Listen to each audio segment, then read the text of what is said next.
모든 것이 달라졌습니다.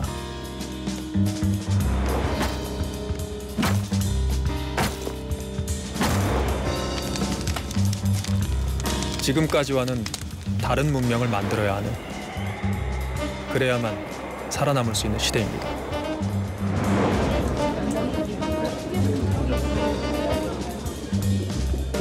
감염을 막기 위해 거리를 두고 전염을 막기 위해 접촉을 피해야 하는 신인류.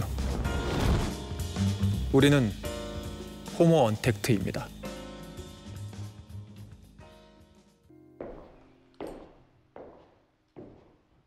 두려운 오늘, 그리고 막연한 내일. 비대면 시대엔 무엇이 사라지고 무엇이 새로 생겨났을까요? 그리고 과연 무엇으로 우리의 생명과 문화를 지켜낼 수 있을까요?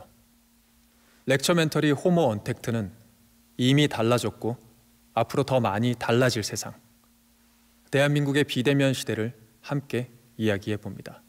왜 원격 근무 정책을 시행하고 있나요? 라는 저의 질문에 많은 경영진들의 대답은 굉장히 간단했어요. 원격 근무를 시행하지 않을 이유가 있나요? 제가 인터뷰한 회사 중에 톱테일이라는 곳이 있어요. 다양한 일을 하는 여러 인재들을 톱테일이라는 회사 자체의 면접을 거쳐서 까다롭게 뽑고 이런 사람들을 필요로 하는 기업이랑 매칭을 시켜주는 회사예요. 이 회사의 모토가 상위 3%의 인재를 채용하세요 거든요. 블룸버그의 한 기사에서는 톱10에 들어가는 거는 아이비리그에 들어가는 것보다 더 어렵다라고 평가를 했을 정도예요. 이 회사의 창업자 브랜든 베네슈트를 제가 인터뷰를 했었는데 어떻게 전 세계에서 이 정도로 유능한 인재들이 끊임없이 톱10에 몰려드는가. 그리고 그 대답이 굉장히 인상적이었거든요. 톱10에 지원하는 지원자들의 상당수가 바로 자신들의 가족과 더 많은 시간을 보내기 위해서, 그리고 자신의 일 때문에 가족 전체가 주거지를 옮기지 않아도 된다는 그 점 때문에 톱10의 문을 두드린다고 대답을 했었어요. 많은 분들이 어렸을 때를 생각을 해보면 이사를 가야 했던 경험들이 있으실 거예요. 대부분의 경우에 그 이사를 가야 했던 이유들이 부모님의 직장인 경우가 많죠. 부모님의 직장이 옮기면서 살던 주거지도 옮기게 되고 전학을 가게 되고 친구들하고도 작별 인사를 하게 되고 그런 경우가 굉장히 많았을 거예요. 그런데 이제 원격 근무를 시행을 하는 회사에서 일을 하게 될 경우에는 그럴 필요 자체가 없어지는 거죠, 사실은. 재미난 거 하나 알려드릴게요. 우리가 미네소타 대학에서 하나 연구한 게 있는데요. 사람의 창의력을 테스트한 겁니다. 창의력과 공간의 관계인데 같은 학생들을 2.6m 천정고에서 공부한 아이들과 3m 천정고에서 공부한 아이들의 창의력을 테스트하는 그런 실험을 했어요. 어떤 식으로 했냐 하면은 학생들에게 창의력을 필요로 하는 문제를 주고서 그거를 얼마나 더 많은 학생들이 푸는가 이거를 본 겁니다. 그랬더니 어떻게 될 것 같으세요?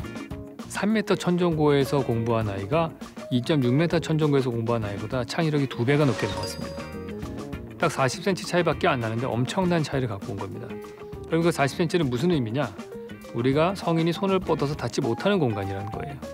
우리가 어떠한 기능적으로 쓸 수 없는 공간이 있을 때 그게 창의적인 생각을 유발한다는 거죠. 그래서 우리가 보통 사람이 무슨 골똘히 뭔가를 생각할 때에는 본능적으로 시선이 위로 올라갑니다. 하늘을 쳐다보게 돼 있어요. 그래서 천정고를 높은 공간을 제공하는 거가 창의적인 교육 환경을 만드는 데 중요합니다. 그래서 하늘을 볼 수 있는 테라스 같은 것들, 뚜껑이 없죠. 하늘을 볼 수 있는 테라스가 사실은 우리의 주거 환경에도 큰 변혁을 일으킬 수도 있습니다.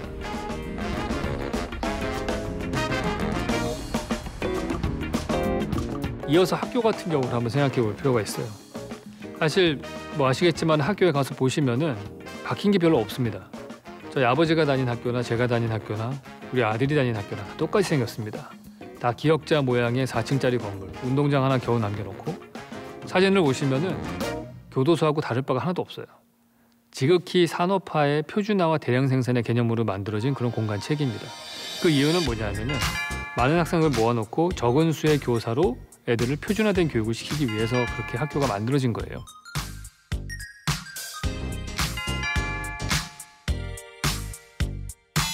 실제로 어느 미국의 교육학자가 한 말이 있는데요. 지금 우리의 학교는 19세기 건축물에 20세기 선생님이 21세기 아이를 가르치고 있다. 이렇게 얘기를 합니다.